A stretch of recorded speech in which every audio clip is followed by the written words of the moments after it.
with that, and I've asked those questions, I do this in a constructive manner. I do it with a little piece of paper, and if there's any notes I want to think, something I missed, something I've kept to myself, an opportunity to be of service that I missed, maybe something I need to discuss with my sponsor, I'll just write myself a little note. Maybe it's a little something, maybe it's a sin of omission. I see a lot of that. I'll tell you, this is how I know I've had a bad spiritual day. I'll be doing my 11-step review, and I'll think something like this. Well, I know there must have been other people around today, but I can't remember any of them. That's an indication I was probably in my head most of the time. But usually for me, it's the sins of omission. Maybe there was an opportunity to be of service that I missed. Maybe there was something I thought about doing and I didn't do it. Maybe something popped in my head to call somebody, but I forgot to call them just to check and see how they're doing about that thing. I'll write myself a little note. And what I'm doing with these little notes is I'm taking it into my meditation in the next day. And in the morning, I'm going to wake up and I'm going to consider the 24 hours ahead. And what I'm going to do right when I wake up, and I'm going to be real honest about this. I've heard some people say some pretty right-wing, really amazing things from the podium. I'm not that guy. I hear guys say, notice it says upon awakening. Not after you've had a cup of coffee, not after you've gone to the bathroom, not after you've walked the dog, upon awakening. Okay, I get up. I'm 58 years old. I head to the bathroom. You know, I remember this joke I heard once. The guy goes to the doctor, and he's 70 years old, and the doctor says, what are you here for? And he goes, every day, doc, every day, like clockwork. I go to the bathroom at 6 a.m., like clockwork, 6 a.m. He goes, well, that's great at your age. You're consistent. What's the problem? He goes, I don't get up till 7.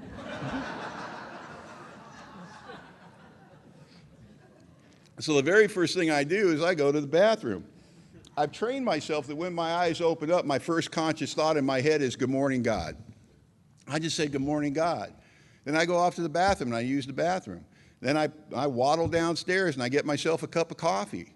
Then I go sit in the sunroom and I start sipping my coffee and I start getting my book out and I start doing things. And I'm not doing anything except sipping coffee. And somewhere about halfway through that cup of coffee, I'm awake. And when I find myself awake, I start to do the simple things that the book talks about. And what I like that Bill wrote down is the very first order of business is I'm going to get my head right. Because Bill's insinuating that I'm going to wake up with a head that's not in a proper position. And boy, isn't that true with me? I'll tell you, I used to struggle with this because I thought I was doing something wrong. To this day, and it's pretty much every day of my life, and I'll be quite honest with you, I will not use the word depressed because I think that's an insult to people that suffer from true depression. I do not. And I don't take it lightly. But I wake up every day a little blue. Now, when I say I wake up a little blue, it means in comparison to how I'm going to feel shortly. And I don't know why. I just wake up, and it used to worry me. You know, I used to talk to people in AA about it early in sobriety. You know, I wake up a little off my game. I wake up a little blue. I go to bed in a good mood, but I wake up and I'm a little sad. I don't know what that's about. And well-meaning AA people would make suggestions. They say things like, well, invite God into your sleep. So I tried that. That didn't work. Try to read spiritual literature right before bed. Tried to do that. That didn't work. Be careful that you're not watching anything negative on TV right before you go to bed. Well, how can you do that? Everything I like is negative on TV, you know. I'm not giving that up for God's sakes, you know. That's a stupid suggestion. And then finally, I made the mistake of talking to my sponsor about it. And he just immediately had an answer. He said, well, Don, when you're awake, what we're shooting for is a conscious contact with a power greater than ourselves. When you're asleep, you're unconscious. You can't have a conscious contact. There's a higher power. There's got to be a lower power.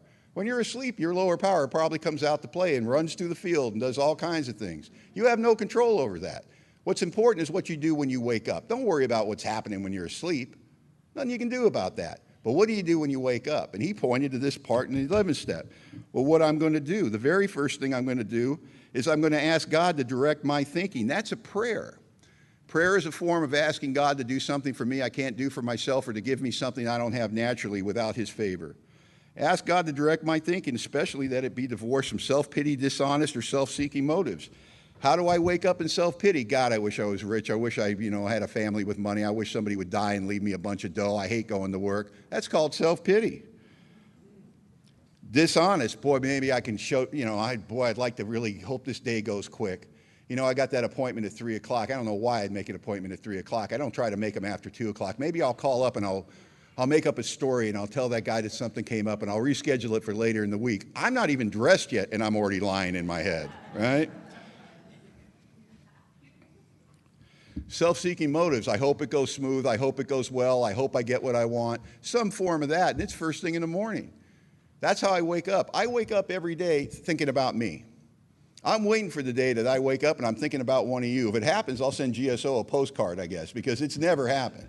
I wake up in a state of self every day. So really, when we talk about asking God to direct our thinking and divorce us from these type of thoughts, we're trying to divorce our thought life from this self-seeking plane. Now, once I do that, it tells me I'm going to be ready to do some stuff.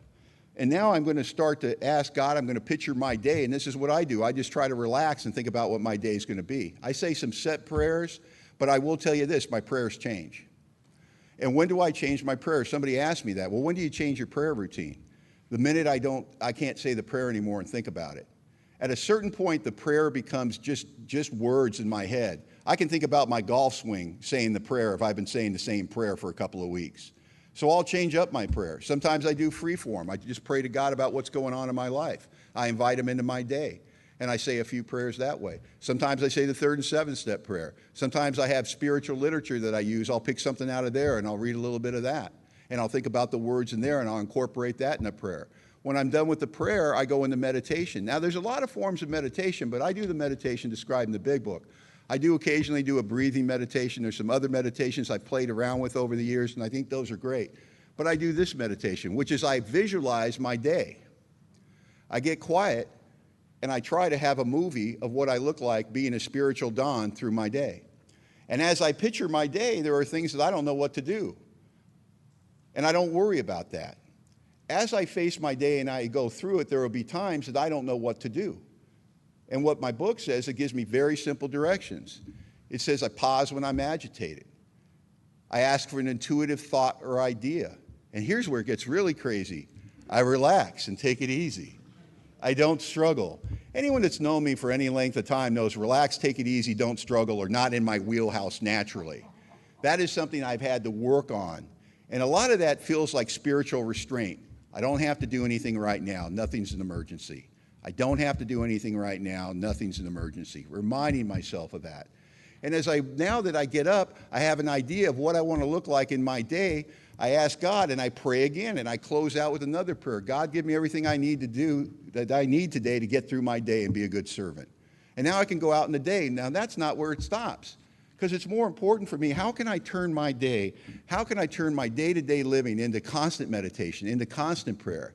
If the idea is to have a conscious contact with a power greater than myself, how can I improve upon the time that I'm spending in the morning and the time at night? And as I said earlier, I have never gotten into a great deal of trouble on my knees next to my bed. I've never gotten into a lot of trouble sitting in my sunroom reading spiritual literature, or quietly meditating, visualizing my day as I go out. That's not where my life is lived.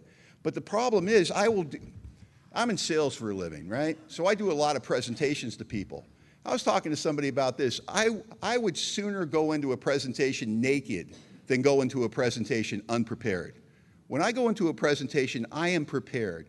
I know your contract forward and backwards. I have all the literature that goes with it. I know every objection that you might have. I've run all the scenarios through my head. I am comfortable when I walk into your home that I'm ready to talk to you and I'm ready to do business with you. I am prepared.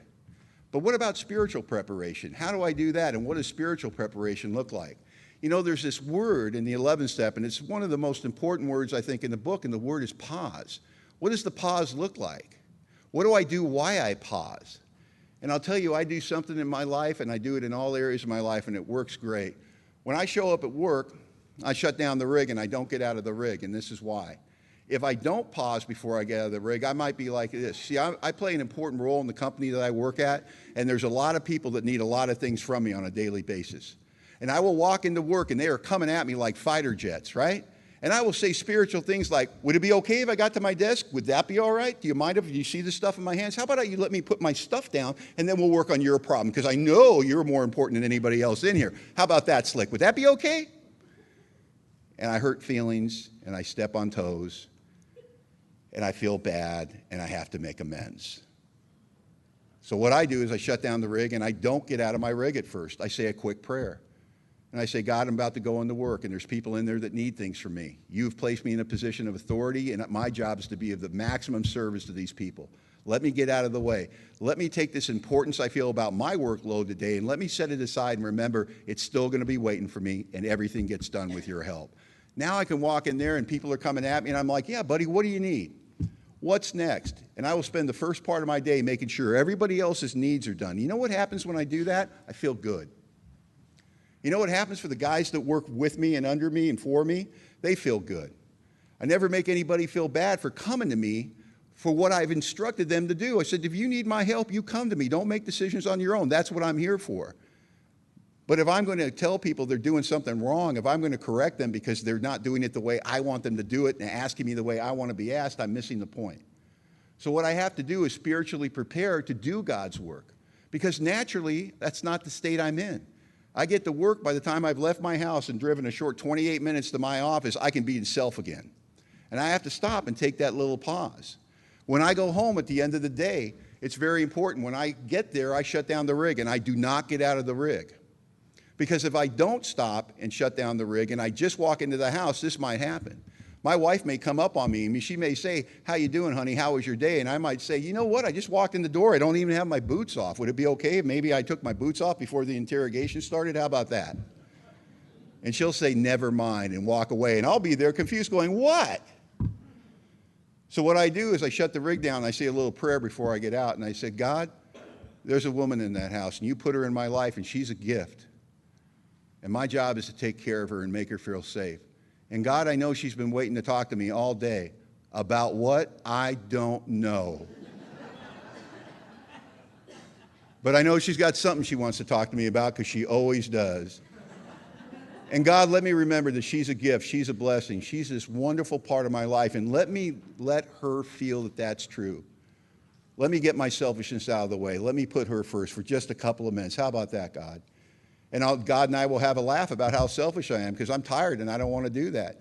But now I get right with God. Now I can walk in the house and the first thing I do is I find my wife. Sometimes she's outside in the garden and sometimes she's downstairs or sometimes she's upstairs or sometimes she's right there when I walk in, but it's my first order of business. Find my wife, put my hands on her, give her a squeeze, give her a kiss. Baby, it's good to be home. How was your day? Tell me what's going on. And she'll tell me what's going on. And we'll have a conversation. She'll get it all out. And we'll talk about it. And this big sacrifice on my part that I do in the front end of business when I get home takes maybe 5 to 10 minutes, maybe. And what it does is it's an action that God allows me to take to show my wife she is important to me. Because what the problem is, with my heart and with my words, I tell you how much I love you, but my actions tell you that you really don't mean that much to me. Because in a selfish, self-centered state, I don't think of you first. And I don't want to be that guy. I want to be you first. I know I'm going to be taken care of. That's part of a spiritual way of life, is the faith that you're going to be taken care of. When I go to Alcoholics Anonymous at night, I got the world hanging all over me. I've had a busy day. I've been out there slaying dragons in the real world, okay, where men got to make a living or the bills don't get paid, don't you know? I got things on my plate for the next day. I'm thinking about those. I'm thinking about the problems I had today and how I'm going to solve those. I'm thinking about whatever situation's going on at work. I'm thinking about the things I got to get done when I get out of that meeting being spiritual. I got stuff to do when I get home. I got a busy, full life. Let me tell you about it. And I'm not ready to go to Alcoholics Anonymous because if I shut down the rig and I just walk in, I'm going to blow right by the newcomer. I'm going to blow right by everybody. I'm going to go get a cup of coffee. I'm going to go find my friends, and we're going to talk about our big deals and how tough it is at work and how we're slaying dragons and what we're doing that weekend and what you're watching on TV. And I'll bring a lot of crap into Alcoholics Anonymous that has no business in Alcoholics Anonymous. But what I do is I shut down the rig and I say a quick prayer and I say, God, I'm at a meeting of Alcoholics Anonymous. Give me eyes to see and a heart to feel. Let me remember what it was like when I arrived in Alcoholics Anonymous. For me, it's just another Monday night, another Wednesday night, another Friday night, another Sunday morning, all the places I go to meetings. But let me remember, there's men in here, this might be their last night in Alcoholics Anonymous. Let me do for them what you did for me. Let me see them. Let me acknowledge them. Let me welcome them to Alcoholics Anonymous. Let me remember what my spiritual purpose is, what my primary purpose is. Remove the selfishness from me. Now I can walk into a meeting of Alcoholics Anonymous, and I'm not looking for my friends. I'm not looking for a cup of coffee. I'm not looking for all the stuff that has to do with me. I'm not dragging the stuff from the outside world in with me. I'm looking at the room, and I'm scanning the room, and I'm looking for new guys.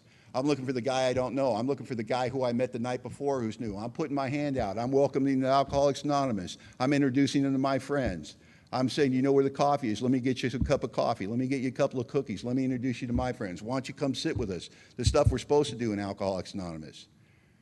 Or I let Alcoholics Anonymous be the spiritual apparatus that can absorb another suffering drunk and play my role in it.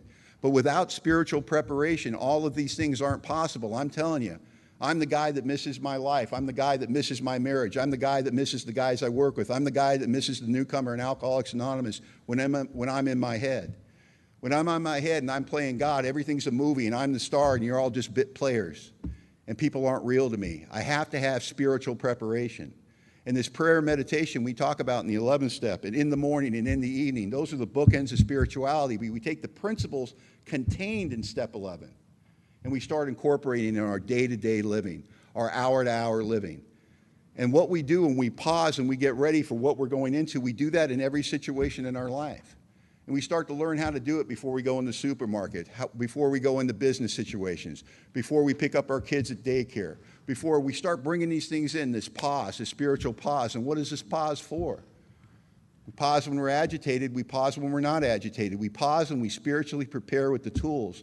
And we think about what is my job in this situation I'm about to walk into. And we ask God to give us the strength so His will can be done in whatever area it is. And I'm telling you, if you haven't done that, it's not hard. It takes about a minute at most. Shut down the rig, don't get out. Say a quick prayer. Think about what you're going into. Ask God what His will is for you in that situation. You'll start walking in a different, lighter person. Sheldon?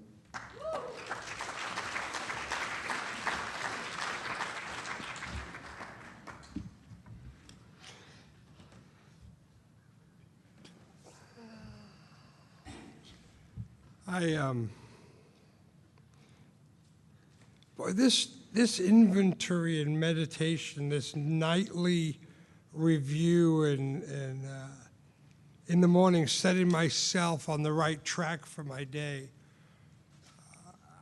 I was sitting here feeling embarrassed and ashamed that Don was 14 years sober when he was able to consistently do a nighttime review. I'm hoping that it'll be 22 for me. I have hope for next year that I'm really good at nightly review when I'm in the middle of a tough spot. I've been in the middle of a tough spot. I've alluded to it a couple of times this weekend for about a year. Some business stuff that has been very difficult for me. And so currently, I am really good at this stuff. I've been driven to it by discomfort and by fear and by some difficult stuff that's going on in my life. I don't know if this time next year, if things work themselves out the way that I hope they're going to work themselves out, I don't know if I'll be able to consistently keep doing what I'm doing. And I just want to be honest with you guys and give you full disclosure. There are many times in my life where my evening review is not formal and it kind of goes like this. Yeah, I feel pretty good. I'm not even checking my own behavior. I'll sit down in the chair and I'll go, pretty good day today. We're good. We're good. I am driven into my evening review the same way that step 6 drives me back to God. I sit down in my chair at night, and if some days I eat the bear and some days the bear eats me, and if the bear's been eating me today and I'm screwed up, at least I'm well enough trained in Alcoholics Anonymous to where it used to be I would sit down in my chair and this is how my thoughts would go. God, that guy's an idiot. I hate him. He's been really mean to me. She's really out of line. That one's really a piece of garbage. This better work out the way I think it should work out because this just isn't fair and I hate my life. And now, thankfully, I'm trained in AA to where I sit down after a bad day and I go, okay, what could I have done different here? That was bad behavior there. I did pretty good considering in that aspect, but I wish I would have done that differently. That guy's out of line, but you know what? If I was afraid like he's afraid, like I was afraid last week when I did something similar, I'd probably behave the way that he behaved. And I try to look at what has happened to me over the time in Alcoholics Anonymous is I've learned that what it says in the 12 and 12, and I actually think it says this in step 10, not in step 11, but it says anytime we are disturbed, it's a spiritual axiom. Anytime we are disturbed, there is something wrong with us. And I am grateful that I've been trained in Alcoholics Anonymous, that when my head's on fire, that I don't feed into that. Right? The book says in step 11, it talks about, after the stuff that Don was talking about, bottom of page 7, it says, we go through the day, we pause when agitated or doubtful. We ask for the right thought or action. We constantly remind ourselves that we're no longer running the show. Humbly saying to ourselves many times each day, thy will be done. And I'm grateful for the training I've had in Alcoholics Anonymous, that I know that any time I'm screwed up, that I'm able to look for the selfishness, the dishonesty, the self-centered fear, and ask God to bring me back to that. My morning meditation has changed over the years. And I will tell you how my morning meditation began. I was about 11 years sober. And there's a guy that was 1 year sober. Good guy, good member of AA. In fact, at the time I didn't sponsor him. Today I happen to sponsor this guy. And he was sharing in a meeting about how he'd started doing meditation in the morning, and I wasn't doing much meditation in the morning. And he said that what he was doing is that he would set a timer, and he would do 1 minute of quiet time in the morning thinking about God on a timer. And he was really proud of himself. He tried to do more than a minute, but his head ran. He was able to do 1 minute, and he did that consistently every morning. And I thought to myself, I'm not going to let a guy with 1 year's sobriety outdo me. So I started doing 2 minutes. Yeah, baby. A couple months later in the meeting, he starts saying how he's doing 3 minutes. Well, I am now doing competitive meditation. So I bumped it to 5. Oh, yeah. All the way to 5, baby. I'm pretty consistent with my morning meditation. I'm blessed. I have 2 guys, one guy that I sponsor and another guy that I don't, that is a good friend of mine, that when we do our meditation, when we're done, we send each other a text. And all the text says is done. 1 word. Sometimes it gets a little bit more wordy than that, but typically just 1 word, done. And I tell you, I'm funny because sometimes I'll get up and go about my day, and I will intend on meditating, and I'm going to meditate, but it just doesn't happen. And I'll get to work, and it'll be 9 o'clock in the morning, and I'll get a text. Done. Uh-oh. I'm in my back private office in the building, right? Guys, I need 20 minutes. I'll be right back. 15 minutes later, done. Which is a great trick, and I know several people that do this. If you're in a spot where you're struggling to remember to take some time with God in the morning, get a meditation buddy. Someone that you text them and they text you when the meditation has been completed. It's really been effective in my life. I've had the same meditation partner now for 3 years, and it's been a real blessing for me. My meditation in the morning changes a lot. Like Don said, if it becomes a chant, if it becomes something that's rote, it stops being communication with God. So early in sobriety, I would do a 3rd step prayer every morning. And the problem with that is after a while, the 3rd step prayer becomes just something that I'm chanting. I'm not thinking about the words. I love when Don was talking about step 3, which says the wording, of course, was quite optional. So I do all kinds of different things in all kinds of different ways. But I always start out with this moment of asking God to direct my thinking. It's funny how the way the book is written, it talks about what we do at night, and then it talks about what we do in the morning. And I've read a lot of different spiritual books, and one of my favorite spiritual teachers, the Dalai Lama, in one of his books was talking about his personal spiritual life. And what he likes to do in the morning is he likes to ask the power that is in the universe, he likes to ask his connection with God to let him have a good day. Just let me have a good day. Let me treat people with kindness and respect and love. And then at the end of the day, he asks himself how he did. How did we do with our goal? And when you look at it that way, to me, the meditation, the morning and the evening review, make more sense. Right? It makes more sense that what I'm really doing is in the morning, I'm setting a track. In the morning, I'm asking God to help me behave a certain way. And at night, I'm just checking back in with God and saying, so how'd I do today? It almost makes me wonder why Bill didn't kind of write it that way. In the morning, here's how you start your day, and at the end, here's how you end your day. And I wondered that for a while. And then I was given a sponsee direction on how to do this. And I realized that unless you wake up with your sponsees, which is not good,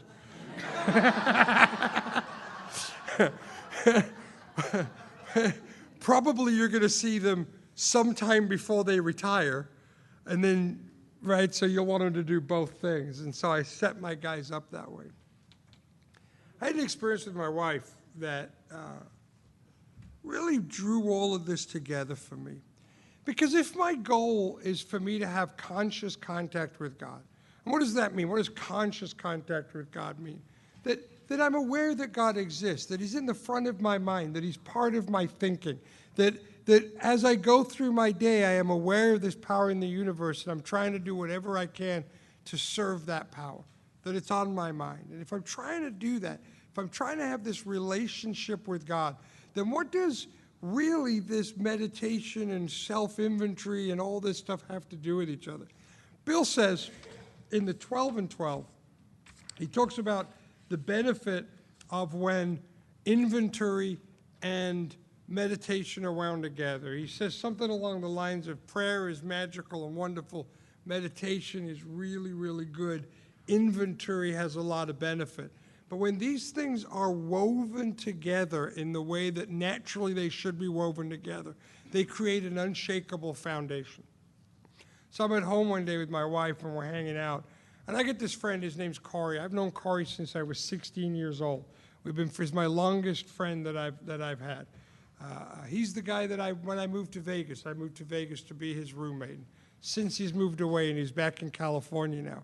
And he had a job where from time to time he would come to Las Vegas. But he started out, he would tell us he was coming, but then business sometimes gets in the way and we wouldn't always see him and he felt bad. So he stopped giving us any advance notice. He would just call us when he was in Vegas if he had any time.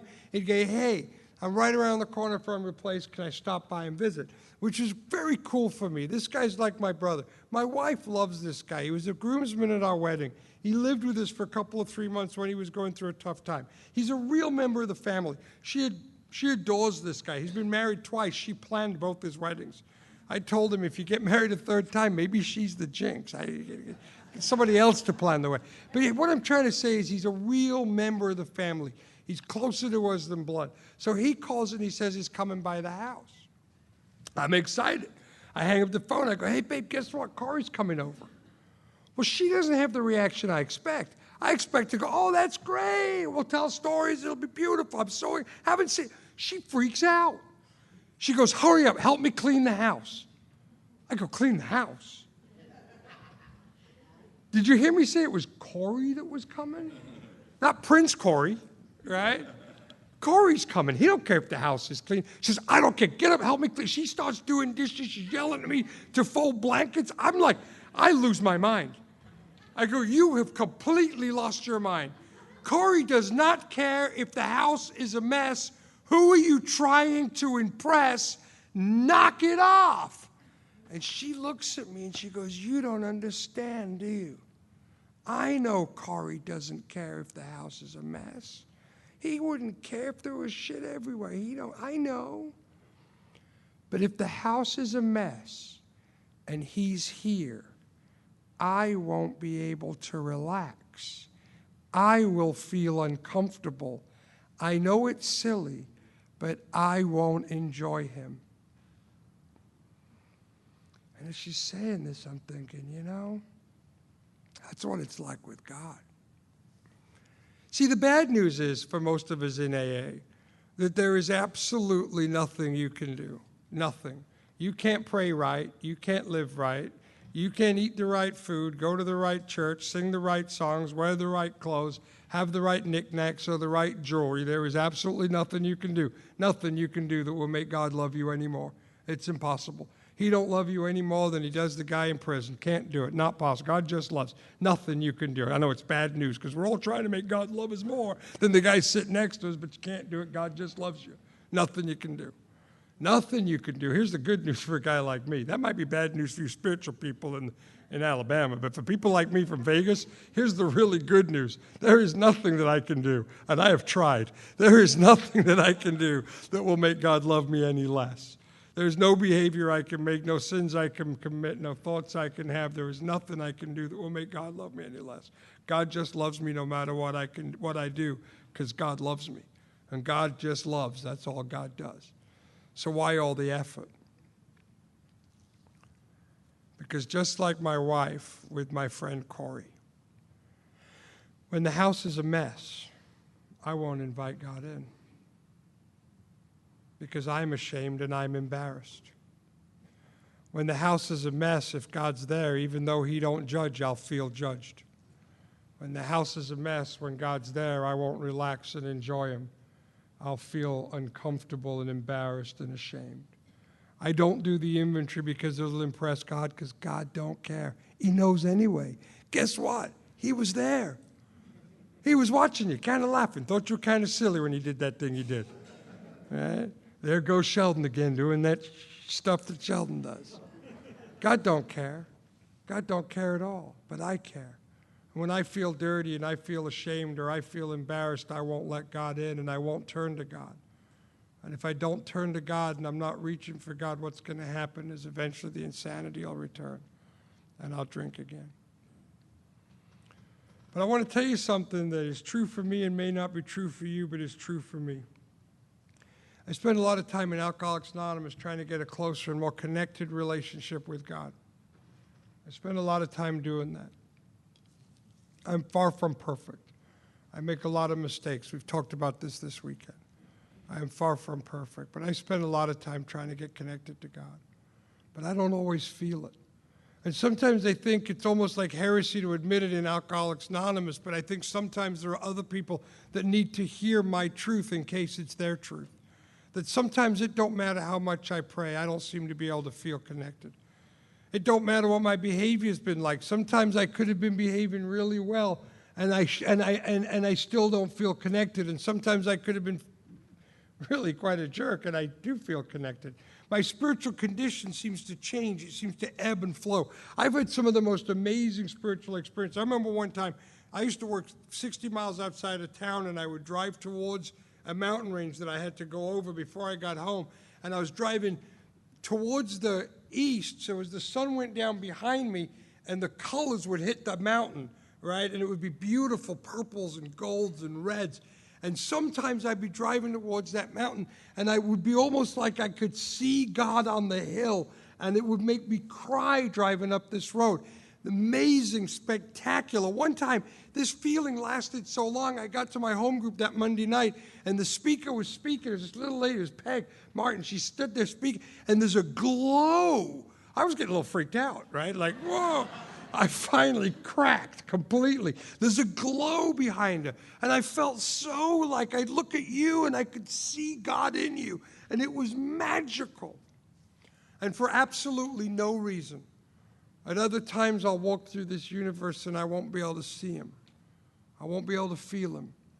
And I tell you, for me, it's not a behavioral thing, because I have behaved well and I have behaved badly, and I've been connected on the good days and I've not been connected on the bad days, and vice versa. I was in Fort Lauderdale a few years ago with my wife. My wife lived out there, her mom's out there, we were on vacation. And we're at a beach, and I forget the name of the beach, but it was a beach where apparently this happens a lot, and maybe it happens all over Florida, I don't know. But the tide went out super far, like crazy far. Like you could see where the tide had been, you could see the ocean floor, and there's like even little sand dunes, and people are out playing on them, and no one's afraid the ocean's coming right back in. You can't even freaking see the waves. It's a couple hundred yards away. It's crazy. And I'm looking at that, and I'm like, oh my God, look how far out the tide is. Sometimes, if you equate my relationship with God as the tide of the ocean, sometimes it's like that water in Fort Lauderdale is wrapping at my toes, and I can feel God on my feet. Sometimes it's like it's way up here at my neck, even above my head. Sometimes I feel like I'm swimming in a sea of God. And sometimes the tide's just out, like that day at the beach in Fort Lauderdale. I tell you what my time in Alcoholics Anonymous has done for me in my spiritual condition, which is the gift. When I was stood in Fort Lauderdale and I couldn't see the ocean, I did not think that somebody had pulled the plug in the Atlantic Ocean. I didn't think the water was gone. I knew I couldn't see it, but I knew that it was there, and I knew something else. I knew there'd be a shift in the heavens. The moon had turned. I knew that when the moon went back in its right position, that the water would come back and the ocean would still be there, and the kids would be surfing in Fort Lauderdale again by morning. I knew that. And I know that about my relationship with God. I am no longer afraid when it feels cold and alone, although sometimes it feels cold and alone. And I no longer feel superior when I'm swimming in a sea of spirituality. I try not to let my natural spiritual arrogance that I get. You ever get that spiritual arrogance? God just loves me, right? I try not to take that too seriously either. I try to accept my human condition, that my spirituality is tidal, that it moves and shifts and it changes. And sometimes I'm plugged in, and sometimes I'm not. And God loves me enough to where it is not necessarily, although sometimes can be, but not necessarily behaviorally connected or induced. That the question of whether or not God comes into my life, and the reason why inventory is important and the steps that we take are important, is because God wants to be in my life at all times. The question is whether or not I will prepare myself to allow him to come. Will I prepare myself to allow him to come? And will I forgive myself for the things that I've done and know that God has already forgiven me for the things that I've done, so where I will let him enter the spiritual house that he created of Sheldon to allow him to come in here? And will I not be afraid when I feel alone and when the tide is out? And will I know that God is real and God is in my life and he's coming back? And this is my spiritual experience. And I tell you what is beautiful is that I know people whose that's not their experience. But we all have our own experience with God, don't we? It's a funny deal, this journey in Alcoholics Anonymous, where we're all looking for our own private, personal connection to God. It's a journey, a lonely journey that we take alone to connect with our own power. And we take it together as a group, hand in hand, never by ourselves, which is a beautiful thing. Let's take a break. Oh, man, I don't get to talk uninterrupted for this long in my normal life. So this is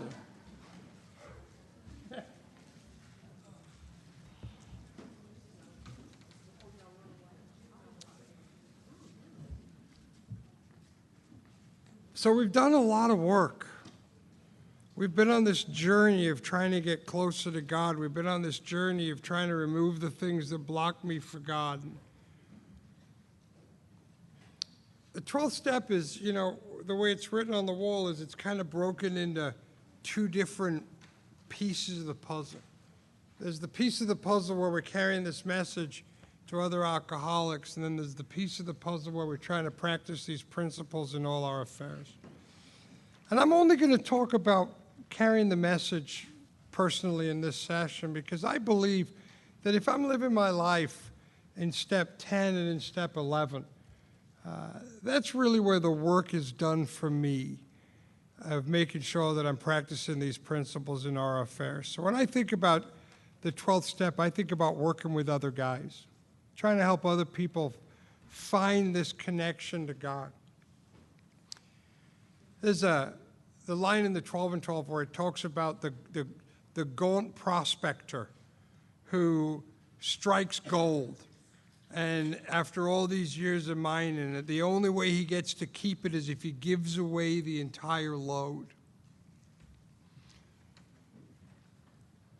I believe that if you've had an experience like I've had in Alcoholics Anonymous, if you've had this life-changing, life-enhancing spiritual experience that has happened for me, and I know has happened for many of you, boy, it would be impossible to shut me up.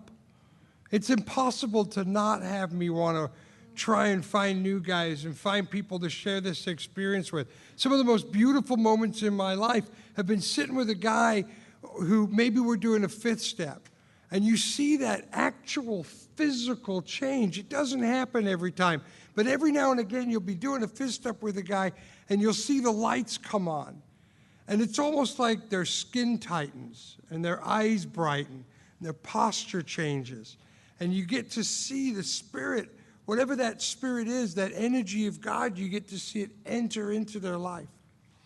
It's absolutely unbelievable when you get to see that happen. The big book talks, though, about I want to maintain long-term sobriety. What I'm looking for here, we talk about one day at a time in Alcoholics Anonymous. We don't want to get carried away. I only want to tell you that today I'm only working on today's sobriety, and then tomorrow we'll take care of tomorrow's sobriety, because after all, this is purely a one day at a time adventure. And I agree with that. I mean, quite honestly, I never expected to drink booze on Saturday and still be drunk on Wednesday. All right, my drinking and my drugging career was a one day at a time adventure. And my not a new concept, one day at a time, right?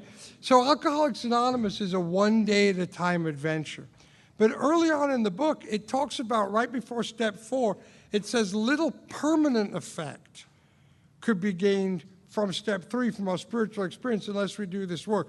Alcoholics Anonymous does promise me that as long as I have an everyday membership in Alcoholics Anonymous, that I will be able to maintain long-term sobriety.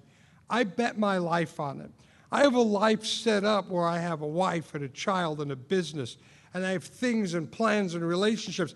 If you look at my calendar, I'm supposed to be sober in 2021. I got places to be. I've got commitments I've already made, right? So unless you can guarantee me long-term permanent sobriety, there's really very little here for me. So if you're new and you've been told a lot about this one day at a time thing, I want to tell you that one day at a time you can stay sober for the rest of your life. For the rest of your life. But by doing 12-step work, what it tells us is practical experience shows us that nothing will so much ensure immunity from drinking as intensive work with other alcoholics. It works when other activities fail. What other activities? Well, what about going to meetings?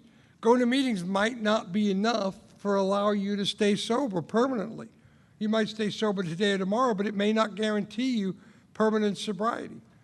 What about taking the steps? What about writing inventory?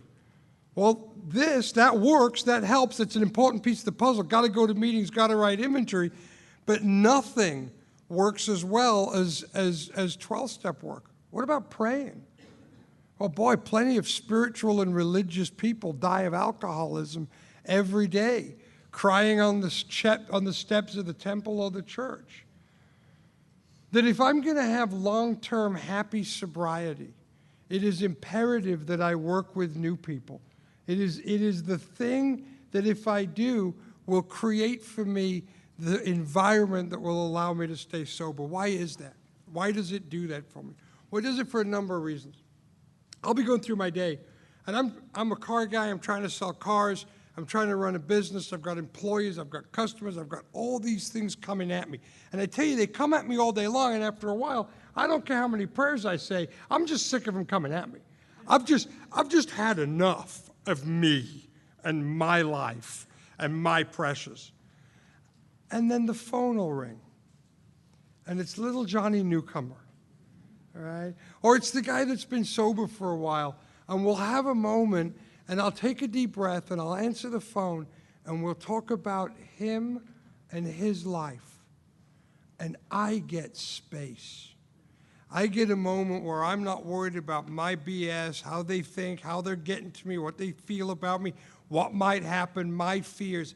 I get to hit pause on my life, and I get to talk about them.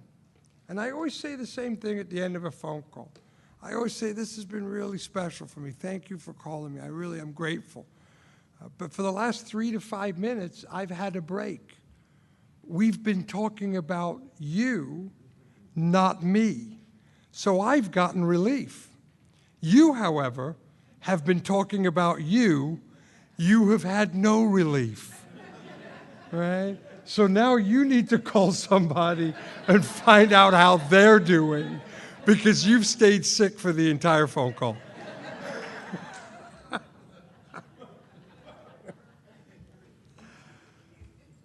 When you call me about your life and you tell me you're afraid, I will say to you things like, you got nothing to be afraid of. If you're trying to help God's kids and you're trying to live by principles and you're doing the right thing, I don't know what God's going to make it look like for you. I don't know. I have no idea what God's going to do in your life, but I promise you, because I've seen it 1,000 times. I've seen it every time. I've always seen it work out when a guy doesn't drink one day at a time, stays sober, tries to help new people, lives by principles. It has never failed. I've always seen it work out. And I tell you, when I say that, half the time they go, oh, thank you so much for reminding me. And half the time you can hear them over the phone, like if rolling eyes made a noise. You'd hear the, right? You know that they're just thinking you're full of beans. But what else just happened is I just heard me say in my voice, don't worry, I've seen it 1,000 times. It always works out. As long as you're trying to help God's kids and you're living by principles. It's the craziest thing. I will be saying things to guys that I sponsor. And if they're guys I've had a long relationship with, often I'll say to them, thank you so much for asking that question. I really needed to hear the answer, right? Because it gives me an opportunity with real compassion to say the things that when I say to myself about my own life sound corny. You ever get that feeling when you're trying to talk yourself into spiritual principles that it just kind of sounds kind of rote and kind of corny? But when you're saying it to a guy or a gal that's your sponsor, that somehow it carries this depth and weight. And it is a magical space in my day. The other thing about working with new people that is so important to me is I don't notice God in my life so clearly. I loved when Don was talking about the guy with the butterfly or the white pigeon, right? He's looking for God and he notices God. But I'm a little more self-absorbed than that. I'm the guy that doesn't notice at all in my life. For me, it's like standing in front of the mirror and trying to watch my hair grow, right? Because I'm present in the middle of it all the time. But when I'm working with new guys and I watch their lives change, and especially that guy that's 2 weeks, 30 days, 60 days, 90 days sober, how quickly God can just do things in a guy's life that, you'll say to him, it's one of the favorite things that we say, they teach it in sponsorship school, well, we don't know, Johnny, what's going to happen in your life. We know that God's going to take care of this tragic problem, and we have no idea how, and we just have to sit back together and watch how God's going to take care of it. And you turn around and you say to your buddy, he's completely screwed. Yeah. But then something out of left field happens. And I get to see this evidence that God exists by working with this new guy. It's magical. I had one experience with this guy. And this is one of my favorite guys. I've sponsored him for a long, long time. And I never forget when he very first got sober, he was living in the wrong part of town in this cheap little apartment because it's all he could afford. And I said to him, why don't you go move into a halfway house? There are halfway houses. I know it's not perfect, but geez, nobody's selling drugs in the driveway. It's a nicer house. This one even had a pool in the backyard. They supply food. There's a lot of AA going on. There's a lot of people coming in and out. Why don't you move into that house? And he's got tears in his eyes, and he said, I would, and I know what you're saying, and I really want to be sober. But in the last 12 years, he'd done 2 5-year sentences. In the last 12 years, he'd spent 10 years locked up in prison, and he said, I can't do it. I can't go live with a bunch of men in a place that will make me feel and remind me of prison again. And I just can't do it. And he wanted to. You could tell that he wanted to. And he said, you know what? I said, why don't you do this? Give it 30 days. And if in 30 days, you can't find a way out of this bad neighborhood, would you be willing to move into a halfway house? He said, well, I would be willing. A week and a half later, this guy gets a promotion at his job that allows him to be able to afford his own little apartment in a good part of town. And I'm thinking to myself, how does that happen? A week later, 2 weeks later, he's crying. He goes, I told you I spent all that time locked up in jail, and I've been single that whole time, and I just feel like I'm unlovable, and I just feel like there's no way that I could ever be loved. A week later, this girl approaches him and says, I've been watching you, and I think you're cute. And he was afraid. He would never have been able to say anything to this girl, and he liked her. And they started dating, and I'm watching this guy's life. I watch him get married. I watch him have a baby. I watch him buy a home. I watch this guy get a crappy part-time job at a company, and they promote him and promote him and promote him, and he's making great money. I watch his wife, unfortunately, take a drink, and I watch their marriage dissolve. And I'm watching God work in this guy's life, and I watch him with dignity go through this divorce. I watch him treat her right and treat her with kindness and try and love her back to health. The marriage fails, and then he's all depressed and he's alone again. And he can't see a future for his life, and then this other woman comes in his life, and he just got married again. And I'm watching this guy's life, and I can't see God in my life. But when I look at his life, I just want to shake him like, dude, you're like the most God-loved guy I've ever seen, right? Every time I turn around, you're getting another gift. This is insane. And he says to me, and we were laughing about it, he says to me, he goes, I don't see it. I don't see it. But I'm sponsoring this guy. You got to see how God's working in his life. And we laugh while he's telling me stories about this guy that he's sponsoring.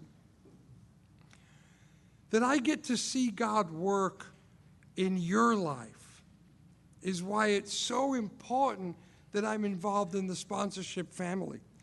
Life will take on new meaning, to watch people recover, to see them help others, to watch loneliness vanish, to see a fellowship grow up about you, to have a host of friends. This is an experience you must not miss. We know you will not want to miss it. Frequent contact with newcomers and with each other is the bright spot of our life. My home group in Las Vegas is the Connected Dots group of Alcoholics Anonymous. 3 or 4 of us got together, and we formed that group. There was, at the very first Connected Dots meeting, it was a Sunday morning meeting. There were 6 of us in the room. And I've watched our meeting grow and change and add new meetings. And we have a speaker meeting now. If you're ever in Las Vegas on the Monday night, we have 300 people every Monday come to a speaker meeting. There are greeters at the door. We have coffee, homemade cookies, because you're not allowed to buy cookies if you're a cookie person. You have to make them at home. Homemade cookies, because we're snobs. We're such snobs, we even serve grapes and cheese. Right? I'm very proud of my home group. It's a great group. It's a great meeting. When I look around that room, I've seen most of those guys get sober and get plugged into Alcoholics Anonymous. I have another home group because I'm alcoholic. I have to have at least 2 of everything. We have a meeting that takes place at my home on a Wednesday night. There's 30 or 40 guys and gals, and we read the big book of Alcoholics Anonymous. And in that room, not by design, just by the way that it worked out, of the 35 people, 30 of them are people that either I sponsor or my wife sponsors or my guy sponsor or her girl sponsor. In our home, Christmas time and Thanksgiving, the house is full of people in our downline. There's 30, 40 people that come to our home for those holidays. We have parties, and we have a Super Bowl party and a Halloween party. We have get-togethers all through the summer. We're doing a July 4th party coming up this year. And my home is always full of alcoholics. And I tell you why that's amazing. Because I was alone. 22 years ago this July, I didn't have a friend in the world. There wasn't a place for me to turn. There wasn't a connectedness. There wasn't a unity. I felt useless. I felt like garbage. I felt like I had no value in my life. The feeling that I had about myself was that I was so corrupt and so broken and done so much damage and had so little value in this world that the right thing for me to do would be to kill myself. But on top of everything, on top of all of the negative feelings, on top of the way that I think of me when I think of me, on top of everything, I'm a coward and I don't even have what it takes to do the right thing. I don't even have the ability to kill myself, on top of everything. That's who showed up here on July 17th of 1996. At my most depressed. And I'm like Don, I don't suffer from depression. Here's what I suffer from, situational depression, right? What that means is when bad stuff happens, I'm sad about it, right? That's what most of us are. I love the new guy, just to digress for a second, the new guy that comes into AA and he tells his psychiatrist or his psychologist at the treatment center how he feels. And the psychiatrist says to him, oh my God, that sounds like depression, and he gives him pills. And he says to me, do you think I should take them? I said, well, why would you take them? He said, well, I'm depressed. Well, tell me about your life. Well, I just lost my job. My wife threw me out. I have no money, and I have 2 warrants out for my arrest. My children are not talking to me. I don't know where I'm going to live when I leave the treatment center. I have no future at all. I said, well, that sounds depressing. If you weren't depressed, I would recommend medication. But you're in a bad situation. You should be depressed. You're fine, right? So I have situational depression. But even at my worst, even at my lowest, and I want to be careful not to make this sound in any way arrogant, because I don't mean it that way. It would be impossible for me to feel like my life has no value. In the hands of God and in the hands of Alcoholics Anonymous, I have become a man that is an active, vital member of his community. There are scores of people that would say that the activities that I have done have helped them. I feel like my presence on this earth has not been a waste of time. And for a guy that showed up here so broken and so empty, that is the gift that you have given me. That is the greatest gift of all. But it's a gift that's only been given to me through active sponsorship of other men. Through active sponsorship of other men. I want to read you a little something in closing that I always like to close these things with. I'm going to turn it over to Don to finish up. But let me tell you before I read this that I've had an amazing time these last couple of days. You guys have been very kind, very generous. You've forced yourself to laugh at the corny jokes. I'm grateful for that. You've looked interested when it wasn't that interesting, and I'm grateful for that. And it's been a real pleasure to be with you guys. This is a little poem that was written by Sam Shoemaker. I mentioned him earlier on, a great friend of early Alcoholics Anonymous, one of the guys that was not the founder, but an important guy in the Oxford groups. And it's called I Stand by the Door. It says, I stand by the door. I neither go far in nor stay far out. The door is the most important door in the world. It is the door through which men walk when they find God. There is no use in my going way inside and staying there when so many are still outside, and they, as much as I, crave to know where the door is. And all that so many ever find is only the wall where the door ought to be. They creep along the wall like blind men with outstretched, groping hands, feeling for a door, knowing there must be a door, yet they never find it. So I stand by the door. The most tremendous thing in the world is for men to find the door to God. The most important thing that any man can do is to take hold of one of these blind, groping hands and put it on the latch that only clicks and opens to the man's own touch. Men die outside the door as starving beggars die on cold nights in cruel cities in the dead of winter. Die for want of what is within their grasp. They live on the other side of it, live because they have not found it. Nothing else matters compared to helping them find it and open it and walk in and find Him. So I stand by the door. Go in, great saints, go all the way in. Go down into the cavernous cellars and way up into the spacious attics. It is a vast, roomy house, this house where God is. Go into the deepest of hidden casements of withdrawal, of silence, of sainthood. Some must inhabit those inner rooms and know the depths and heights of God and call outside to the rest of us how wonderful it is. Sometimes I take a deeper look in. Sometimes I venture a little further, but my place seems to be closer to the opening. So I stand by the door. There's another reason why I stand there. Some people get part of the way in and become afraid lest the God and the zeal of His house devour them. For God is so very great and asks all of us. Those people feel a cosmic claustrophobia.